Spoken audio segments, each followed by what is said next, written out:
Una historia de apariciones, por Rohan Coda, traducción de Juan Antonio Llanes. Amables lectores, es comprensible que cuando hace calor muchos de ustedes acudan a la montaña o a la playa para divertirse y descansar de su ajetreada vida. Sin embargo, con el correr de los años uno deja de subir a las montañas y ya no frecuenta las playas. En lugar de ello, nos basta con disfrutar del rocío de la mañana en nuestro pequeño jardín o de la brisa del atardecer en la veranda de nuestras casas. Esas pequeñas cosas nos alegran mientras disfrutamos de una tranquila y apacible vida. Subir una montaña es una actividad muy buena. Adentrarse en ella, llegar a la cúspide, ascender sus zonas escarpadas. Todo tiene un cierto tipo de espiritualidad en muchos sentidos, pero no está exenta de peligro. Permítanme contarles una historia terrorífica con el fin de hacerles experimentar esa sensación de peligro. Lo que les voy a relatar a continuación es una historia del mar, aunque antes les deleitaré con una historia de la montaña. El 13 de julio de 1860, según el calendario gregoriano, un grupo de hombres partió a las 5:30 de la madrugada de un lugar llamado Zermatt, con el objetivo de ser los primeros en todo el mundo en conquistar la cima del famoso Monte Cervino, en los Alpes suizos.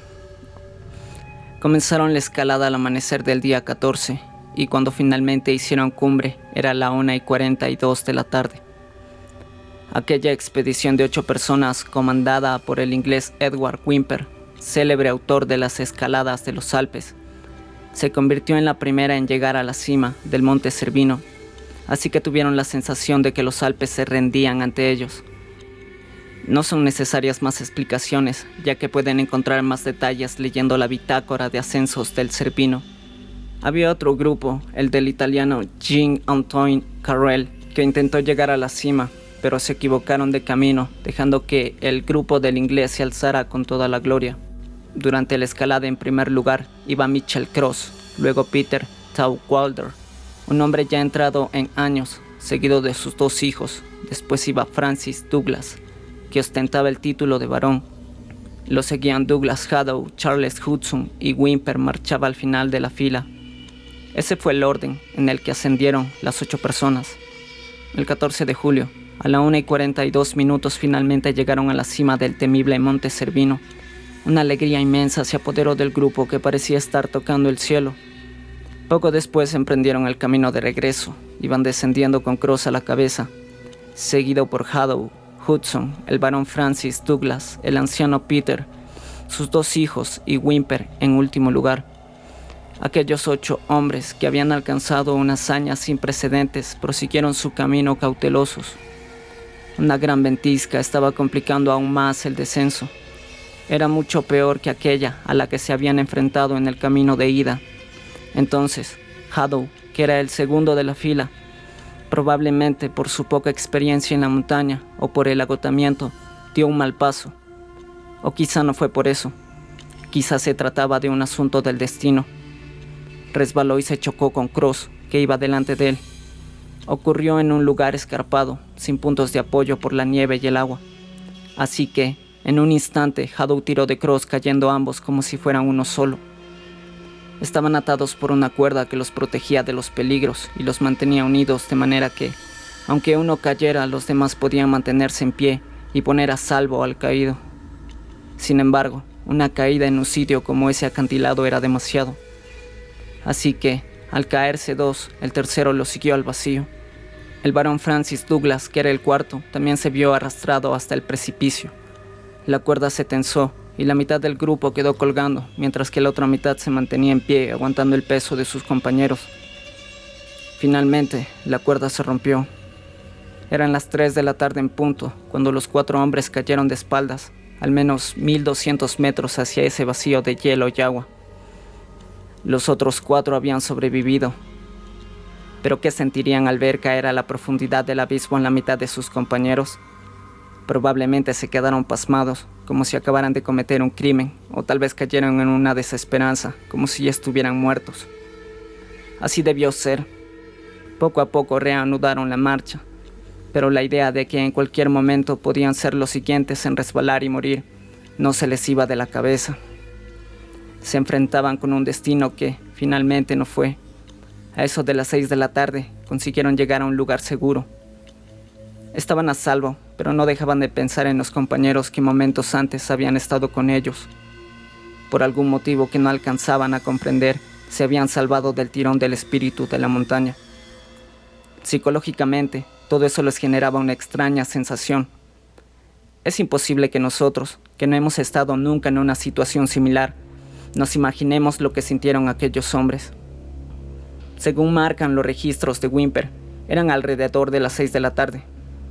Uno de los Tauwalder, que estaban acostumbrados a los ascensos y sabían bien cómo eran las montañas, alcanzó a ver que, por el rumbo Liscan, había una especie de arco borroso. Advirtió que los demás también lo estaban viendo. Poco tiempo después, en el mismo lugar donde se hallaba el arco, aparecieron unas cruces nada pequeñas. Estaban allí flotando en el aire. Eran dos grandes cruces que a aquellos hombres occidentales les producían una sensación distinta a la que nos producirían a nosotros, los que venimos de Oriente. Los registros cuentan que todos habían visto aquello que no parecía de este mundo. Todos los supervivientes de aquel día las habían visto. Eran cruces de un tamaño semejante al de nuestras pagodas. Quizá no tuvieran la forma exacta de una cruz, pero así lo percibieron ellos. Lo consideraron como un homenaje de la montaña a sus compañeros fallecidos. No podían apartar la mirada, y entre los rayos de luz, a lo lejos, se empezaron a proyectar las siluetas de 4 alpinistas. Esto les hizo pensar que lo que estaban viendo era una ilusión, pero tras frotarse los ojos y pellizcarse, seguían viendo lo mismo. Con esto doy por terminado el relato. Un antiguo proverbio dice: el corazón es como un pintor virtuoso. ¿No les parece a ustedes que estas palabras tienen mucho significado? Bueno, ahora les voy a contar una historia que escuché de un compañero a quien le gustaba la pesca. Se trata de una historia que ocurrió antes de que el dominio de los Tokugawa llegara a su terrible final. En la capital Edo, en la zona de Honjo, vivían muchos samuráis que no tenían un rango muy alto, los Atamoto. Los menospreciaban diciendo que no valían 1000 goku, sino apenas unos cientos, pero de vez en cuando sus servicios eran requeridos. El que se les encomendara una misión significaba para ellos la apertura de una puerta hacia el progreso. Sin embargo, no era fácil que esto sucediese y muchos tomaban el camino del mal. Pero cuando algunos lo conseguían, eran la envidia de los demás y se ganaban su odio. Entonces, eran personas que entraban en la categoría de Kobushin. Se solía decir que los Kobushin eran las estacas a las que había que dar un golpe para emparejarlas. Así, pertenecer a ese grupo era estar siempre dispuesto a cumplir con cualquier deber, pero la mayor parte del tiempo estaban desocupados. Cuando no tenían alguna misión que cumplir, disfrutaban de la pesca. No se metían en problemas, no eran nada extravagantes ni intolerantes. Eran personas de buen entendimiento, hombres agradables y buenos ante los ojos de la gente. Así eran aquellas personas. Este compañero, cuando no tenía nada que hacer, se iba de pesca. En el muelle que había en el río Kanda, había un barquero que alquilaba su bote para ir y venir en el mismo día. Se podía tomar la embarcación en aquel lugar y zarpar río arriba, rumbo a Honjo, en busca de peces para después regresar. Era un itinerario perfecto. Si la marea era favorable, se podía salir casi a diario para pescar keisu. Soy de la opinión de que la palabra keisu es parte del dialecto de Edo. Sin embargo, ahora todos lo llaman kaisu. El kaisu es un miembro de la familia de los pargos, pero nadie dice pargo keisu, sino simplemente keisu, que es el pargo negro. También lo han llamado equivocadamente pargo de Ibisu. Pero, ¿acaso no es el pargo rojo al que llaman Ibisu? Es posible que ustedes se quejen de que diga tantas cosas sin sentido, pero un especialista llamado Hitsudai Hirano explicó todo esto. Solo se puede atrapar al pargo de Ibisu con un tipo especial de cañas. En cambio, si se trata de los negros, cualquiera serviría. Me he desviado un poco del relato, pero considero importante explicarlo siendo esta una historia de pesca. Un día, esta persona subió a un bote como solía hacer. El barquero era un hombre llamado Kichi, que ya pasaba de los 50 años. Que tuviera ya sus años no era algo que agradara mucho a los clientes. Sin embargo, a nuestro personaje principal no le importaba. Consideraba al viejo bastante lúcido y sabio, y por eso lo contrataba. Es posible que algunos piensen que un barquero actúa solo como instructor o guía para quienes salen a pescar, pero no es así. Un buen barquero debe comprender bien a las personas, debe saber qué les gusta y qué les desagrada. A cada uno de sus clientes debe hacerlos felices. Cuando alguien alquila un bote con red, se supone que es un pescador experimentado y no es necesario que el remero también lo sea. La pesca no es lo más importante, lo fundamental es pasarlo bien. Una persona que no tenga sentido del humor no puede trabajar como barquero. Por ejemplo, cuando un buen playboy ve la cara de una geisha, este se puede dar cuenta de inmediato cuando ella debe tocar el shamisen o cantarle una canción, cuando debe tomar el abanico y ponerse a bailar, o bien cuando debe servir el sake. Aquellos que sin pensarlo dos veces piden muchos cantos y bailes, no saben cómo divertirse. En la pesca es lo mismo. Si solo se concentran en los peces, no disfrutarán plenamente. A nuestro personaje principal no solo le importaba pescar, por eso el viejo barquero Kichi era el hombre ideal. Dentro de los diferentes estilos de pesca, la pesca del keisu tiene un estilo peculiar. Por ejemplo, en la pesca del kisu uno tiene que introducirse en el agua o ponerse de pie sobre una escalera alta dentro del mar y aguantar hasta que los peces se acerquen. Quienes hablan mal de esta pesca la llaman mendigar, ya que uno no puede hacer nada más que esperar. Se trata entonces de un estilo de pesca miserable. Luego está la pesca de la lisa. La lisa no es un pez de muy alta calidad, es un pez de cardumen. Cuando hay que sacarlo y es muy pesado, uno se tiene que esforzar por subirlo en hombros. Además, al pescarla, hay que ir hasta la proa del barco y colocarse sobre la borda o en el timón y sentarse en una muy mala posición, abarcando la proa de lado a lado. Este tipo de pesca no es ningún juego. Para quienes disfrutan de este tipo específico de actividades, la pesca de lisa es muy apreciada y la practican con muy buena disposición. Pero nuestro personaje no practicaba esa pesca. La pesca del keisu es muy distinta y, en ese entonces, todos los peces en la zona frontal a Edo se iban hasta Okawa, hasta la parte más profunda. Había que ir a pescarlos río arriba, más allá de los puentes de Eitabashi y Shin-Oashi.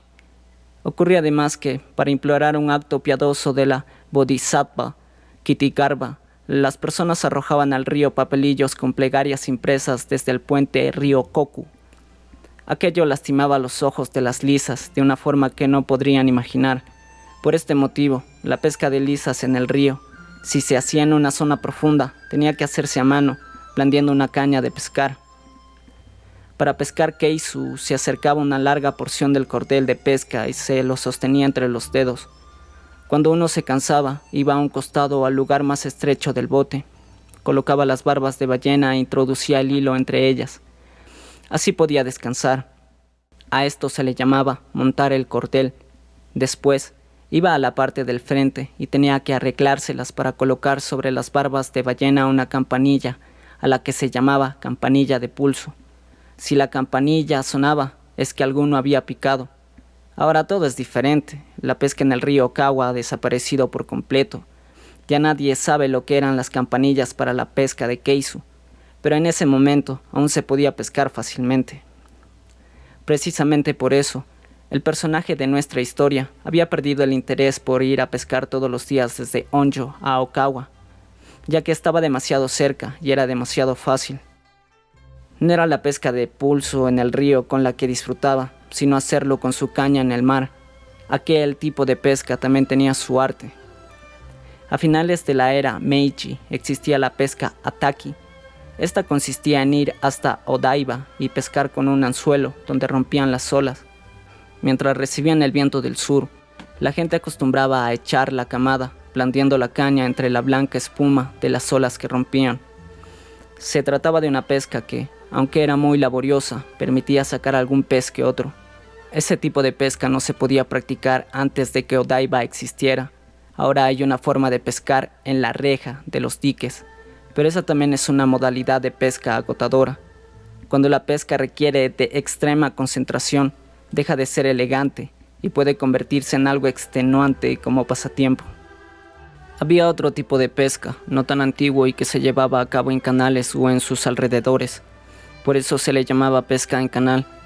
Consistía en tirar una línea de pesca que va desde el cuerpo del pescador hasta el agua. Apoyándose en esa línea, se detenía el bote contra la corriente y luego el pescador dirigía la operación, es decir, este debía sentarse en la parte frontal del barco, girado hacia el primer asiento, y luego tenía que introducir la caña, moviéndola de derecha a izquierda, como haciendo la forma de un 8. El barquero colocaba las cañas a ambos lados del bote, para que el encargado de la dirección pudiera ver las puntas de las mismas. Para protegerse del sol y de la lluvia, se construía una techumbre llamada toma. Esta se armaba en el espacio que había entre la vigueta frontal del bote y la siguiente. Se levantaban 2 mástiles en los que se colocaban otras vigas, formando un techo de 2 aguas llamado tateji.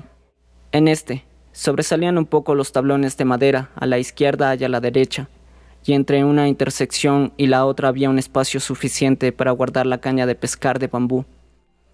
El tamaño normal era de un tatami aproximadamente, pero se podía hacer más grande, de una superficie equivalente a 4 tatamis, para mayor comodidad y para estar más protegidos del sol y la lluvia.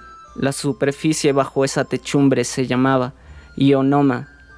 En muchos barcos de pesca, a diferencia de los que usan redes, el ionoma es profundo y muy confortable. En ese lugar se desplegaban tapetes de carrizo y sobre ellos se colocaban alfombras donde la gente no se sentaba con las piernas cruzadas, sino de la forma correcta. Cuando un miembro ya fallecido del Naritaya llevó a pescar al actual Koshiro, a quien en esa época se conocía como Somegoro, lo recriminó duramente por su forma de sentarse, a pesar de ser una estrella en los escenarios. Koshiro me contó que le dijo que era una falta de respeto sentarse como un idiota. En todas las modalidades de pesca que no son vulgares, como la del salmonete de labio rojo, la del keisu y la de la lubina, ocurrían este tipo de cosas. A las personas que pescaban pargos les solía ir muy bien. Los peces picaban 1 o 2 veces y en alguna ocasión agarraban el anzuelo y se llevaban también la caña de pescar. Pero eso era algo inusual. En el caso de los pargos negros, por lo general, primero daban pequeños bocados al anzuelo y después se lo tragaban por completo. Por ello, cuando se empezaba a mover la punta de la caña y uno sentía que el pez había picado, tenía que colocar las manos lentamente en la base y esperar a sentir el segundo tirón. Cuando el anzuelo ya estaba bien clavado, se agarraba la caña con la mano derecha, se movía hacia adelante y hacia atrás, y entonces el barquero, colocado en la retaguardia, recogía la captura con una red. A nadie le importaba el tamaño de los peces, ya que se trataba de un pasatiempo. Estos se metían en una caja llena de agua marina, situada en el centro del bote. Luego, se volvía a colocar camada. «Listo, patrón». Al escuchar esas palabras uno tenía que volver a colocar la caña en el lugar donde estaban picando los peces. Daba igual la clase social del sujeto. Este estilo de pesca lo podían practicar cualquiera, como todo un señor feudal, de manera completamente limpia y eficiente. A quienes les gustaba tomar el té podían servirse uno verde y colocarlo sobre un platito a su lado. Aunque se tratara de una pesca a ambos lados, si uno se acostumbraba, podía colocar la taza con cuidado y seguir pescando. A quienes les gustaba el sake podían pescar mientras bajaba la marea. También podían hacerlo en verano, cuando un awamori o un yanagikake resultaban muy refrescantes. Por este motivo, y aunque no había mucho espacio, se solía poner un mueble muy adecuado para el alcohol, los utensilios del té, platos y algunos aperitivos. Las personas solían llevar este tipo de cosas, por lo que la pesca se convertía en un pasatiempo. En verano, cuando el suelo del bote se cubría con las ramas de los cipreses, era el único sitio que no se ensuciaba. Si el calor apretaba al estar cubierto y aprovechando la brisa marina, se estaba fresquito. Estas embarcaciones iban de aquí para allá, llevadas por la marea, como si en el cielo flotaran barquitos hechos de hojas que recibían la brisa. Como la pluma de un ave que cayera del cielo, estos flotan suavemente en el mar. Cuando los peces no picaban en los canales, era porque estaban en algún lugar con sombra. Esto obligaba a utilizar otro estilo de pesca. Las aves se posan en los árboles, los peces en el cacari y los humanos se convierten en la sombra de sus sentimientos, decía un Yoshikono. El kakari es una parte espesa dentro del agua, donde no se pueden echar las redes ni los anzuelos, porque se quedarían atascados. En esta zona se podían conseguir bastantes peces distintos. Primero había que llegar al lugar adecuado, colocarse de frente, acercarse lo más posible y lanzar un arpón. Eso se llama pescar frente al kakari. Este método era utilizado cuando no había pesca ni en los canales ni en aguas abiertas, pero también había quienes acudían allí ex professo. Da igual cómo o dónde se haga, se considera la pesca de keisu una labor propia de señores feudales y se lleva a cabo con todos los lujos. Creo que ya he explicado lo suficiente sobre el placer de pescar. Hay que tener paciencia y atrapar un pez cada vez. Así es mucho más divertido. Un día, sin motivo aparente, los peces no estaban picando. Cuando esto sucede, el cliente inexperto masculla cosas y termina quejándose al barquero. Pero nuestro personaje no era una persona tan imprudente como para llegar a ese punto, así que, aunque no había pescado nada ese día, volvió a casa con el mismo ánimo de siempre. Había acordado volver al día siguiente, así que, una vez más, regresó acompañado de Kichi. Los peces eran peces y con solo darles camada deberían picar. No obstante, eso no ocurrió. No sabía la razón. Quizá ya no les gustaba la camada. Como cuando a uno no le gusta el agua o el viento, o como cuando nos dan algo de origen dudoso. No se podía hacer nada al respecto. Por un día consecutivo no pescaron nada, y Kichi empezó a preocuparse. Si hubiera sido cosa de la marea, no hubiera tenido ningún problema en decírselo, pero tampoco era este el motivo. Era una situación totalmente inesperada y nada divertida. Sabía que cuando un cliente consigue pescar algo se siente realmente bien, pero la persona que había alquilado su bote no se había quejado, y esto, en vez de tranquilizarlo, lo puso de peor humor. ¿Qué podía hacer? Sin duda, quería que hoy su cliente y él mismo volvieran a casa con un trofeo de cualquier manera. Por ello, buscó aquí y allá, en diferentes corrientes. Lo intentó en distintos lugares y probó diversas técnicas. Sin embargo, no pudo pescar ni un solo pez. Ese día no había luna alguna, y la marea estaba alta. Debería poder pescar algo, pero al fracasar en todos sus intentos, Kichi fue perdiendo el entusiasmo del mismo modo. «Oiga, patrón, le debo una disculpa por estos 2 días perdidos», le dijo. El cliente se echó a reír. «¿Estás loco? ¿Qué es eso de disculparse? En tu negocio no debes decir esas cosas». «Bueno, no nos queda otra que emprender la retirada. ¿No crees que es hora de irnos?» «Bien, pero intentémoslo en un sitio más antes de regresar». «¿Un sitio más, dices? ¿No ves el color del cielo?» Se refería a que estaba llegando el ocaso. Pronto se haría de noche. Los peces no habían picado hasta el momento, pero conforme se acercaba a ese límite transitorio, era posible que aparecieran de pronto. Kichi quería intentar pescar a toda costa, sin embargo, su cliente se mostraba reticente. «Yo vine a pescar keisu, pero con lo oscuro que está, ¿quieres ir a buscar en otro sitio? Por favor, deja de decir sinsentidos». «Disculpe, patrón, pero, sin duda, podemos intentarlo en un sitio más». El barquero y su cliente intercambiaron opiniones, y al final Kichi se salió con la suya. Se resistía a aceptar la derrota, por eso se llevó su barco a un lugar al que hasta entonces nunca lo había llevado. Antes de elegir un sitio donde anclar el bote, dijo con una actitud cautelosa: «Patrón, por favor, tire la línea una vez, recto, por el lado de la proa». Se trataba de un kakari que no tenía extremos, sino solo un gran centro. «Está bien», su cliente accedió, y al decir aquello introdujo la línea de pesca con destreza. No obstante, en su interior no podía ocultar que no le agradaba hacerlo. Inmediatamente, en su caña, que apenas había colocado, picó un pez, alguna basura o algo que había allí. Era algo enorme. Y cuando sobresalió del agua, quedó claro que no se trataba de un pez. La línea se tensó y la caña estuvo a punto de salir volando con el tirón.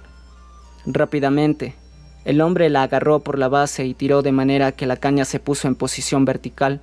Sin embargo, su esfuerzo apenas surtía efecto, mientras que la energía con la que tiraban de él era brutal. La caña era de buena calidad, de doble madera, pero aún así hubo un pequeño sonido en una de las uniones cuando la línea de pesca lamentablemente se rompió. Era un pez muy grande que había venido a comer, o una basura enorme que se enganchó con el anzuelo. No supieron qué demonios había sido, pero implicaba que Kichi había sido derrotado una vez más y la caña se había dañado. De inmediato, los dos se sintieron muy incómodos. Esas cosas ocurrían de vez en cuando, pero su cliente no lo soportó más. Sin mostrarse descontento, se giró hacia Kichi. «Es una señal. Debemos volver ya», dijo entre risas. Aquella fue una forma suave y natural de dar la orden. «Vámonos de aquí». «Bien», fue lo único que dijo Kichi mientras levaba el ancla y comenzaba a remar. Después se dijo: «Hemos perdido la presa por mi error». Mientras, hizo como si se golpeara en la cabeza. Con una risa tibia, ambos dieron a aquel evento un final aceptable, diciendo que ninguno de los dos había tenido la culpa. En el mar no se veían barcos recreativos, ni tampoco se avistaba ningún otro tipo de embarcación. Kichi remaba vehementemente, y como se había hecho tarde, la marea había cambiado a peor. Se dirigían a Edo. A medida que avanzaban, la costa se oscurecía, y se comenzaban a avistar a lo lejos las luces centellantes de la ciudad. Kichi, aunque viejo, era diestro en lo que hacía, y remaba, poniendo toda la fuerza de su cuerpo en ello.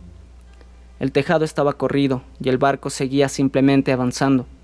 El cliente no podía hacer nada, así que permanecía con la mirada puesta en la superficie del mar, viendo cómo las pequeñas olas se perdían poco a poco, y el cielo, que amenazaba lluvia, se tornaba de un color levemente rojizo, como el de la tinta diluida. Cielo y tierra no parecían juntarse, simplemente era como si la claridad del cielo se derritiera en el mar, y la sensación que proyectaba era inigualable. El cliente no tenía ni idea de dónde estaban, por eso trataba de ver a qué parte de Edo pertenecían aquellas luces, pero no lograba averiguarlo. Pusieron rumbo este en la embarcación, pero la marea empujaba de frente en esa dirección, por lo que pronto salieron de esa corriente para remar por donde la resistencia al agua fuera menor. Observó la estela que dejaba el bote, se dio cuenta de que no era oscura, más bien de un intenso tono gris. Fue en esas aguas donde repentinamente se asomó algo. Cuando se fijó, lo vio salir del agua y en un instante se volvió a sumergir. Parecía un junco, pero si se tratara de eso, estaría flotando en la superficie. En definitiva, era algo parecido a un palo delgado que, sin embargo, surgió del agua y se escondió de forma bastante extraña. No tendría por qué haberme llamado la atención, pero no tenía ningún sentido. «Sí que se ven cosas extrañas por aquí, Kichi», le dijo. Este se volvió hacia el lugar donde estaba mirando el cliente, y aquella cosa delgada apareció de nuevo, para luego volverse a esconder. «Parece una caña de pescar que saliera del mar. ¿Qué puede ser?» Es cierto, parecía una caña. Pero se supone que las cañas de pescar no salen del mar. No, patrón, eso era algo muy distinto a un bambú llevado por la marea. Parecía una caña de pescar. Kichi, pensando en animar a su cliente, dirigió su barco a aquel lugar donde se había aparecido aquella cosa extraña. «¿Qué haces? ¿Qué sentido tiene investigarlo?» «Yo también quiero ver esa cosa misteriosa, aunque sea un momento, un poco de conocimiento para el futuro». Sí, está bien tener más conocimientos. Kichi dirigió el bote hacia ese lugar, y en ese preciso momento, aquella cosa larga y delgada emergió del agua, grande y poderosa, atizando un golpe justo donde se encontraba el barquero. Este reaccionó y pudo evitar el golpe con una mano, pero terminó con la cara salpicada de agua. Fijándose bien, descubrieron que se trataba de una caña de pescar. Parecía como si debajo hubiera algo que estuviera sosteniéndola. «Patrón, eso es una caña de pescar. Es una caña Nobotei. Parece que es de buena calidad», dijo analizándola. «Ah, sí», dijo, mientras miraba hacia el agua con atención. «¿No será un cliente?» Con cliente quería decir ahogado. En ocasiones, los pescadores habían tenido que sacar del agua algún cadáver. Por eso hizo ese comentario. En este caso, como no podían explicarlo, no les quedaba más que decir «es un cliente» y rematar diciendo «soltémoslo». No obstante, Kichi dijo «sí, pero es una buena caña». En medio de la parca claridad que había, observó y revisó todos sus ángulos. Una novotei genuina, añadió. Con genuina quería decir que era una caña que no tenía otros bambúes atados, sino que era de una sola pieza. Por lo general, las cañas de pescar se construían atando diferentes varas de bambú y utilizando una novotei adecuada como la punta de la caña. Pero esta solo tenía una vara. No es que fuera mejor que las otras, es que era más adecuada. No importa, no la quiero. No mostró ningún interés por agarrarla. Sin embargo, Kichi, que aún se sentía mal debido a que el cliente se le hubiera roto su caña hace un rato, tiró de esta nuevamente para no romperla, tratando de atraparla. En ese momento, cabía la posibilidad de que ese ahogado resurgiera en su etapa intermedia. Hay 3 etapas cuando alguien se ahoga. En la primera, flota por la superficie del agua. En la tercera, se hunde hasta el fondo. Entre esas 2 está la intermedia. El cadáver que había sido arrastrado emergió justo enfrente del cliente. «No hagas tonterías. Te he dicho que la devuelvas al agua», dijo. Pero al flotar hacia donde estaba él, pudo ver la caña con más detalle. Parecía de buena calidad. Las ataduras eran alargadas y estaban bien hechas. Entonces decidió cogerla. Kichi, al ver que su cliente intentaba sacarla del agua, trató de ayudarlo. «Es imposible», dijo, mientras seguía tirando. Al agarrarla a unos 30 centímetros de la base, emergió del agua y se dejó ver completa, como si fuera la espada de un samurái. Cuando estaba fuera de su alcance parecía algo inútil. Sin embargo, ahora que la podían tocar, la caña les generó un deseo incontenible.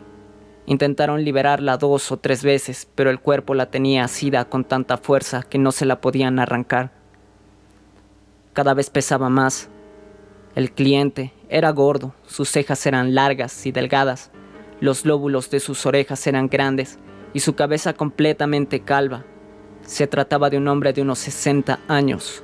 Vestía algo que parecía una chaqueta rellena de algodón, de color azul pálido, y debajo llevaba una camisa con un collar delgado de cáñamo. De su cinturón, aunque apenas se podían apreciar, sobresalían unos tabi blancos que se pudieron ver al girar el cuerpo. Viendo las condiciones en las que se encontraba, parecía como si lo que emergiera fuera, por ejemplo, una espada de madera y un inro. «¿Y ahora qué vamos a hacer?», murmuró pensativamente. Comenzó a soplar la brisa nocturna, y mojado como estaba, empezó a sentir frío. Sería un desperdicio soltar la caña, pero no conseguían quitársela a su dueño, que la sujetaba con fuerza vengativamente, pese a estar ahogado. «Patrón, no tiene sentido que ese cliente la conserve. No va a poder pescar en el río Sansu. Es mejor que se la lleve usted», le dijo Kichi, titubeante. Entonces volvió a mirar hacia aquel lugar, esperando que se le ocurriera algo. No había manera de desprender la caña de la mano del muerto, ni siquiera con un cuchillo, ya que sus pequeños dedos se aferraban a la base de la vara de bambú hotei. Por ello, era imposible llevársela. Decidió intentar una última cosa. No se trataba de una llave del Shibuya Waryu, pero insertó sus propios pulgares y dio un fuerte tirón. Cuando consiguió separar los dedos de la caña, el antiguo dueño se hundió y se lo llevó la corriente. Mientras el preciado objeto se quedaba en su poder, se lavó con cuidado las manos con las que había luchado, aunque fuera por un instante. Luego se las secó con 3 o 4 hojas de papel desechable y las tiró al mar. Las bolas blancas de papel se fueron flotando como almas hacia el ocaso hasta que, finalmente, dejaron de verse. Kichi se apresuró para volver. Namu Amida Butsu.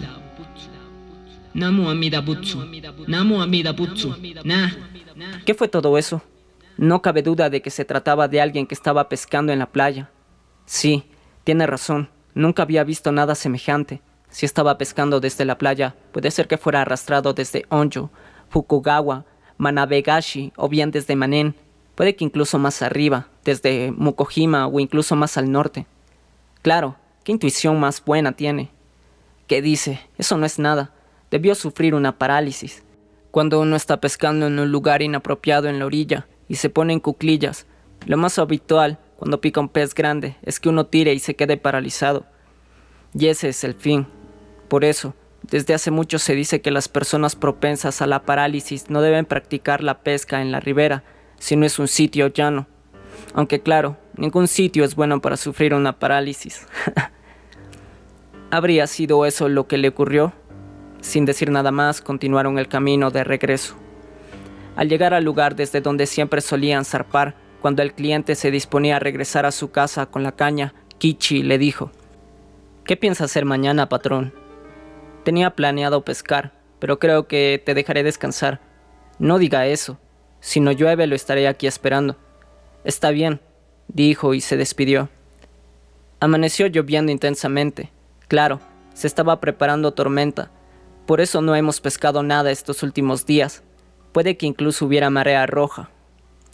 Había quedado con el barquero, pero al estar lloviendo de esa forma, pensó que no iría, así que se quedó en casa leyendo. Era mediodía cuando por la zona del jardín llegó Kichi.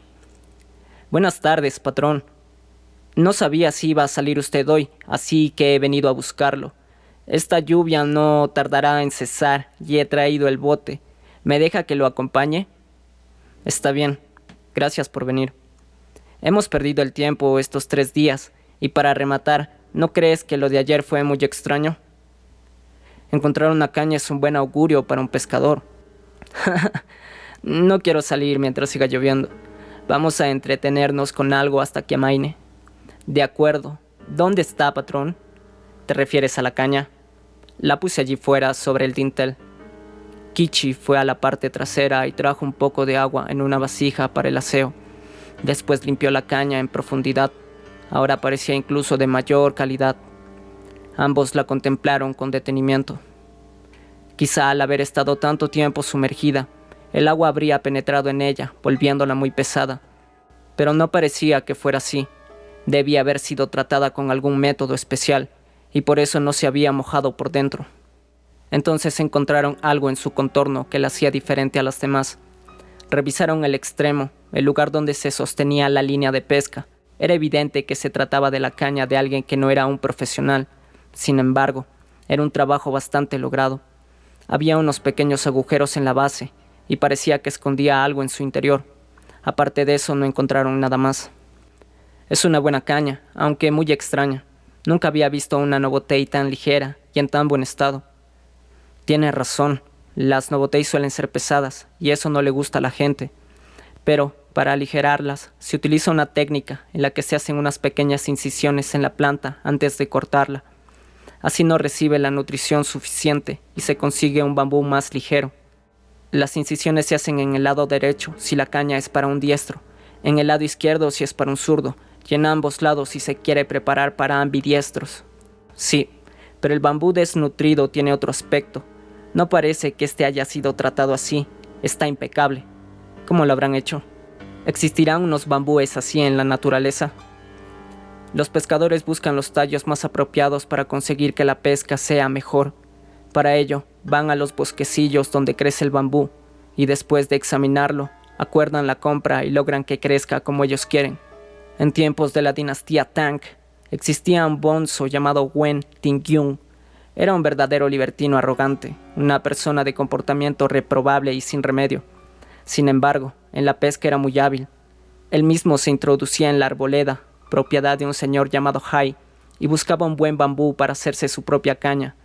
Había parajes en donde la cisca y las plantas espinosas eran abundantes, por lo que se abría camino haciéndolas a un lado en las estrechas veredas.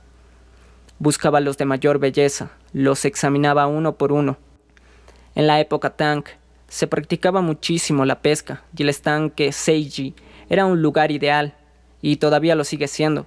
Allí había muchas tiendas que vendían cañas de pescar regentadas por poetas. Estos ingresos les servían de sustento mientras seguían el camino de su razón. En el tanka de Kyoka, llamado Nakarabokuyo, se decía que la caña de pescar de Urashima se hacía larga y corta.